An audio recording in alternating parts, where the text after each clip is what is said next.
Huwag na natin patagalin pa, Yes. partner. Nasa linya na po natin si Akbayang Party List Representative Shell Jokno. Magandang umaga po, Congressman, and welcome po muli sa Super Radio DCWB. Good morning po. Magandang umaga sa inyo at sa lahat ng nanonood at nakikinig. Thank you Opo. for having me. Magandang umaga po and thank you so much po muli sa inyo pong pagpapaunlak sa amin. Noong nakalipas na Friday, naglabas po kayo ng statement. Ang sabi nyo nga po, talo ang taong bayan, talo ang pananagutan, matapos ilabas ng Korte Suprema yung kanilang desisyon na unconstitutional, itong impeachment laban kay Vice President Sara Duterte. Pero ang tanong, Congressman Jokno, talo na nga ba? Kumbaga, wala na ba talagang magagawa para po sa usaping ito? Ang alam ko po ay maghahain ng motion for reconsideration ang prosecution panel ng House of Representatives. Ako po ay hindi pa naman kabahagi noon dahil hindi pa kami officially part ng panel. Pero sa tingin ko, dapat lang na ma-question yung ating lumabas na decision. Dahil para sa akin, maraming debatable issues na nandun sa decision na yon. Opo. Speaking of debatable issues, ano po yung mga partikular na nakita nyo na dapat na silipin o kaya Ano pag-usapan yung muli? hihinga ng reconsideration? Yung isang, para sa akin, pinakamalaking issue ay maari bang maglabas ng desisyon ang Supreme Court samantalang nakakonvene na ang impeachment court at ang nakalagay sa ating konstitusyon ay once the Senate has convened as an impeachment court, nasa kanila yung sole power, ibig sabihin na eksklusibong kapangyarihan na desisyonan yung impeachment case. Siyempre kinikilala natin na ang Supreme Court ay meron din sariling kapangyarihan, meron siyang power to check grave abuse of discretion. Yan ay nasa loob din ng konstitusyon.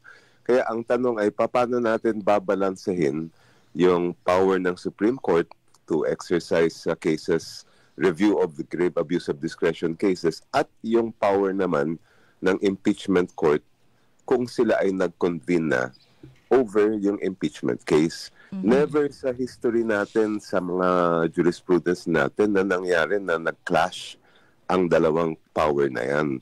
Ngayon lang nangyari yan. So, depende sa mga magiging galaw ng Senado at ng Supreme Court ay maaaring magkaroon tayo ng isang constitutional crisis. Pero naniniwala ho ba kayo? Kasi may mga nagsasabi kahit ibang mga legal experts, hindi nabigyan ng pagkakataon yung House Prosecution Panel na sumagot man lang o magkomento. Tapos meron din mga nagsasabi, bakit wala namang oral arguments bakit may desisyon ng Korte Suprema? Well, binigyan naman ang House of Representatives ng pagkakataon na sagutin yung petition. In fact, kung maalala ninyo, just last week or 2 weeks ago, lumabas yung utos galing sa Supreme Court. Yes, opo. O House at sa Senate na mag-submit ng mga information tungkol sa nangyari sa proseso. Pero yung oral argument naman, hindi naman talaga required ang oral argument. Kung sa papel pa lang ay makikita na at desisyon na ng court yung kaso. Pero sa ganitong case, usually sa experience ko, kasi napakatindi ng mga issue dito, very controversial siya at nakaka-apekto sa marami. Usually, ganitong kaso, nagkakaroon naman ng oral argument yan. And isa po, kasi na-interview din dito sa Super Radio DCWB si former Integrated Bar of the Philippines President, Attorney Domingo Cayosa. At ang sinabi niya, kanina nga po nabanggit nyo, nakakonvene naman na yung Senate Impeachment Court. So ngayon, pwede pa rin daw na ituloy ng Senado bilang impeachment court yung kanilang paglilitis laban sa Vice Presidente. Your thoughts po dito, sir?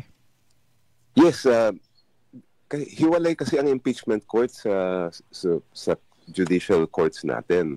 Hindi naman siya ilalim sa Supreme Court tulad ng Court of Appeals, Sandigan Bayan, etc. Talagang ibang klaseng korte ang impeachment court. At co-equal branch ang Senate sa Supreme Court. Kaya yun nga ang malaking tanong Ngayon na naglabas ang Supreme Court ng desisyon pero nakakonvene na ang Senate Impeachment Court at itinuloy ng Senado bilang impeachment court yung paglilitis ng kaso, may magagawa ba ang Supreme Court? At what will happen to the two institutions? Because they're going to, kung matuloy yung ganon, maaring magkaroon ng standoff or kaya impasse. And how will that be resolved? Apo. So, ito nga we have gone down a slippery slope because in my opinion the court did not address yung issue ng paano ay nag-convene na ang impeachment court. Dapat ba natin igalang na yan dahil naka-convene siya. And in a way, in-address ng court yan in the sense na sinabi nila na wala naman daw jurisdiction ang Senado bilang impeachment court dahil daw sa mga nangyari sa House bago na-file yung articles of impeachment. But again, the question is, wala akong problema doon kung lumabas itong decision bago nag-convene ang impeachment court. Ito lang, and ang timing kasi niyan ay andyan na siya. Opo. So, sino ngayon ang may kapangyarihang magdesisyon kung dapat ituloy ang kaso o hindi? That is where we are right now. We are at a crossroads at we do not know how this will unfold or be resolved. So ito nga po, Congressman Jokno, ang SISTE, ngayon pa lang po, nagbibigay na ng iba't ibang pahayag yung mga senador. May nagsasabi na dapat igalang kung ano yung pasya ng Supreme Court. Meron naman po nagsasabi, hindi, dapat tuloy yung trial kasi nga sui generis at saka naka-acquire na ang Senado ng jurisdiction. At in fact, naka-convene na siya as impeachment court. Hindi nga ho ba, Congressman Jokno, pinasagot na ang Vice President? Nagpadala na siya ng answer at to that answer, nagbigay na ng reply ang Kamara. So nagkaroon na ng exchanges. So ngayon po, malamang daw po magbotohan ang mga senador kung susundin o hindi yung pong Supreme Court ruling. Yun nga ho ba yung idea na dapat mangyari, sir? Well, talagang malamang ganyan ang mangyayari. Kaya malalaman na lang natin sa mga darating na araw kung ano magiging desisyon ng Senado, kung itutuloy nila o hindi. But ang context kasi niyan ay matagal na natin iniintay. Matagal na iniintay ng sambayan ng Pilipino yung mismong paglilitis ng kaso. Kasi ang impeachment naman, hindi lang naman ang mga senator judge ang naghuhusga. Tayo ay nagiging judge din. At talagang binapantayan natin yung ganyan kaso dahil this is the most serious type of case for high government official. Opo. Pero nandun nga ho ba... Opo. Congressman, meron na hubang ganong kapangyarihan o option ang Senado na sundin o hindi sundin ang Supreme Court ruling na nagsabi nga hong unconstitutional yung articles of impeachment? Depende sa magiging posisyon nila kung sila ba ay may sole power alinsunod sa konstitusyon o hindi. Kasi yun ang mismong pinakaugat ng problema ngayon na kanino kapangyarihan na sabihin na dapat ituloy o i-dismiss ang impeachment case. Senado ba bilang impeachment court o nasa Supreme Court? And that issue has not, in the annals of our history, hindi pa nangyayari yan. Wala pa tayong sagot dyan. So, pero, ano ho talaga yun? Pwedeng ho kasi nung pa yung sinasabi ni Senate President Chis Escudero ang sa kanya, naalala ko ang sabi niya, pag may sinabing Supreme Court, dapat respetuhin. Pero, syempre, magbobotohan silang mga senador. At nangyari na sa mga nakalipas na nagbotohan sila na sundin o hindi sundin ang Supreme Court ruling. Ang sample ho niya palagi, yung kay dating Chief Justice Renato Corona. Nagkaroon ng ruling dun po sa foreign currency deposit ni dating CJ Corona. So nagbotohan ng Senado, ang mga senador, kung susundin o hindi, yung Supreme Court ruling doon, hindi ko maalala kung pinigilan o sinabing ituloy yung pagbubukas ng foreign currency deposit unit. But in short, sir, nagbotohan pa sila kung susundin o hindi yung Supreme Court decision. So may precedent na pwede din sila mag-decide kung susundin nila o hindi yung sinabi ng Supreme Court na wala kayong jurisdiction, therefore ang effect walang trial.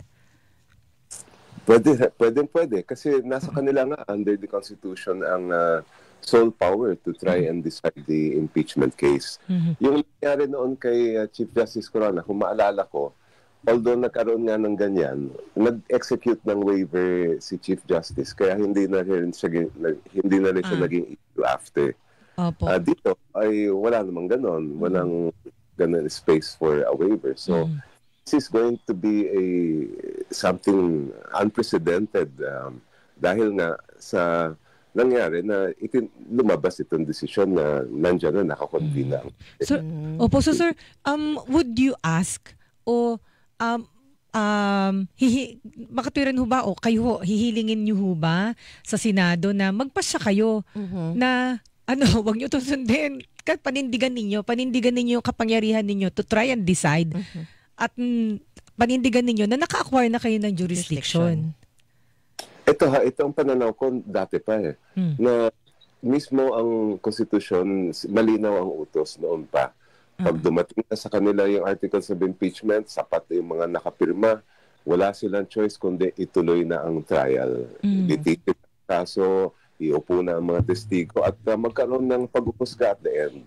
At that should have happened a long time ago. That's why even yung sa mga survey ang lumalabas ay yan ang iniintay ng mga Pilipino. Kaya we really hope na matuloy itong accountability case dahil that's the only way to hold a high official accountable.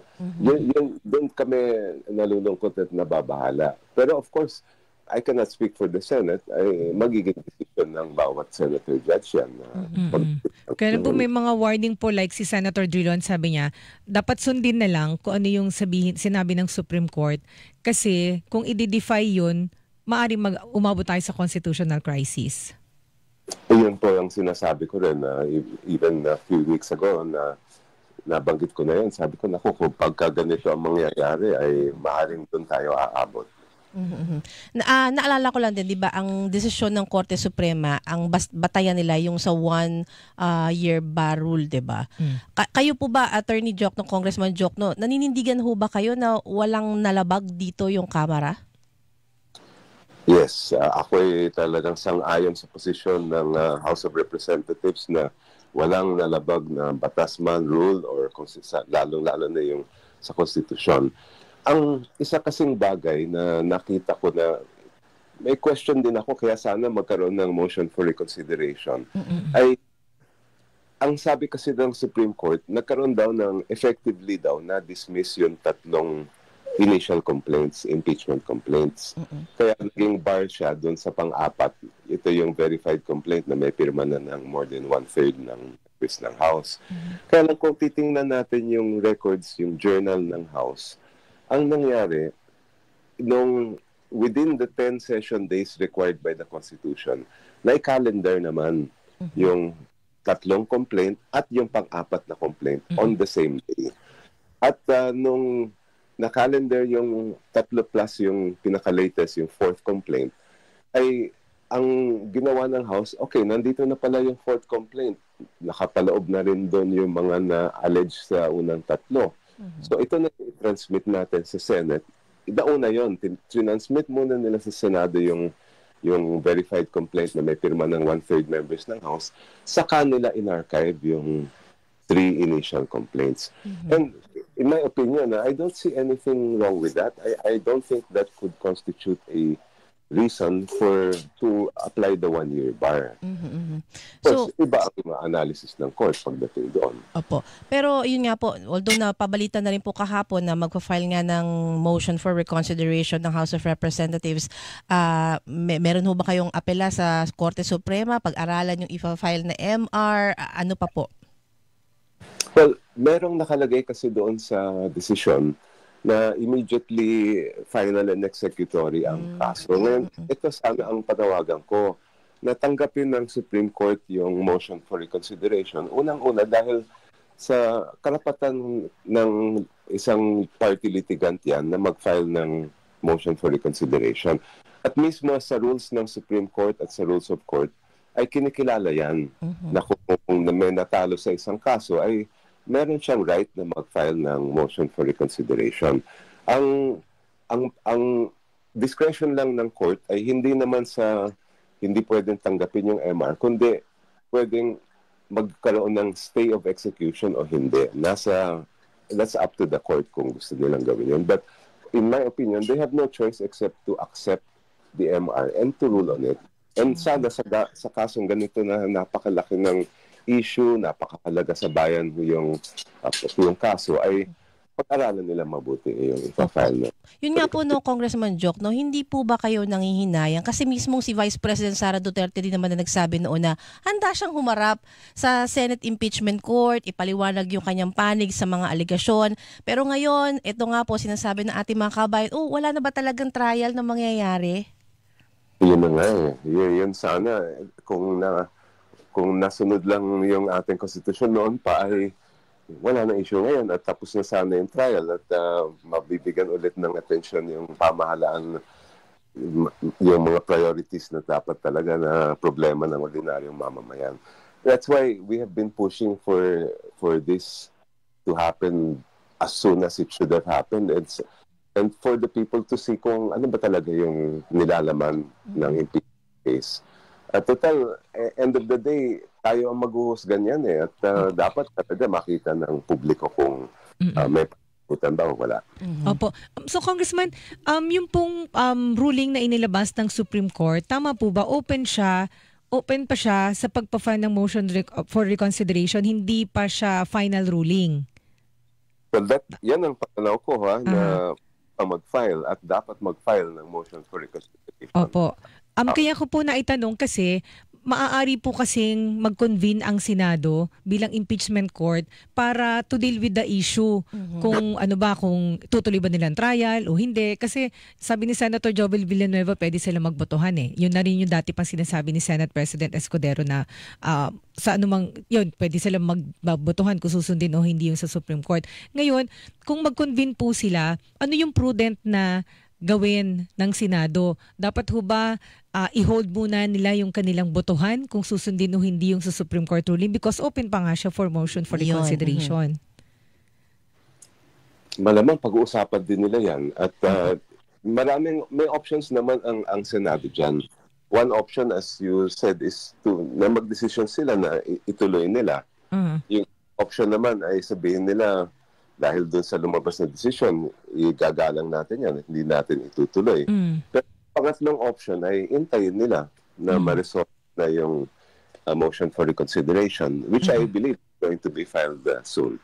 Pero kayo po, kung kayo ang tatanungin, sir, ano dun sa tatlo yung dapat, yung best option and reasonable option, most reasonable? It's hard for me to speak for the Senate, pero kung kung ano yung wish ko ay gusto ko sana ay matuloy na yung kaso at mag-alaman na mailabas na yung ebidensya na hawak ng prosecution at madepensahan ang sarili ni Vice President dahil sabi naman niya ang handa siya na ituloy na yung kaso. So why not proceed with the case? At the same time, as a lawyer, ayaw ko rin naman na tulad na nabanggit ni Senator Drilon na magkaroon tayo ng isang impasse or standoff between two co-equal departments of our government. So, yun lang dapat siguro yung pag-ingatan. Ako, isang tanong na lang po ako, Congressman. May nagsasabi kasi na judicial overreach daw itong ginawa po ng Supreme Court. Do you agree po? Yung question kasi na yan, nakakabit yan doon sa nabanggit ko kanina. Opo. Pwede pa bang gamitin yung kapangyarihan ng Supreme Court to check great deals of discretion kung nakakonvene na ang Senate bilang impeachment court? Dahil ang nasa Constitution ay once convened ang impeachment court, sila lang ang may sole power to decide the impeachment case. So that is where that issue comes into play. And kung ang conclusion natin ay dapat ang impeachment court lang ang pwedeng mag-decide kung ibabasura nila ang kaso, then that would constitute overreach. On the other hand, pag sinabi nila na hindi, kahit na nakakonvene ang impeachment court, ay meron pa rin kapangyarihan ang Supreme Court na gawin ito, then there would be no overreach. And this is really, wala pang may sagot dyan sa loob ng mga kaso natin. Ayan. Bago po kami magpaalam, syempre bukas po ang State of the Nation Address o SONA ni Pangulong Ferdinand Marcos Jr. Kayo po, Congressman Jokno, ano po ang inyong inaasahan? At doon po sa mga nakalipas na SONA niya, kung kayo po yung nakapakinig doon, ano yung mga ipinangako niya na tila wala, kumbaga hindi natupad? Well, unang-una, sana maging priority niya yung sasabatas ng 200 peso across the board na legislated wage hike. Matagal nang iniintay ng mga manggagawa at kanilang mga pamilya. So sobrang pagtaas ng presyo ng bilihin ay, to me, this is the least we can do for our workers. At pangalawa, yung kami nababahala din sa nangyayari dyan sa online gambling. Ay magkaroon din ng clear direction galing sa Pangulo na ano bang gagawin dyan. Kasi napakalaking problema yan, lalo na sa mga kabataan natin. Yung napakadali kasi magsugal online na wala naman mga regulasyon at walang mahihigpit na batas. Aside from that, of course, ang panawagan ng akbayan ay bumalik na tayo sa International Criminal Court at ituloy yung pagpapanagot sa lahat ng mga may nasa likod ng mga EJK nung nakaraang war on drugs. Ayun. And with that po, Congressman Jokno, maraming salamat po sa inyo pong panahon sa amin. Lagi po kayo mag-iingat. Thank you po. Happy Sunday. Happy Sunday po. Yan po si Akbayan Party List Representative Shell Jokno. Maya po makakausap. Hilingan, walang pinopro.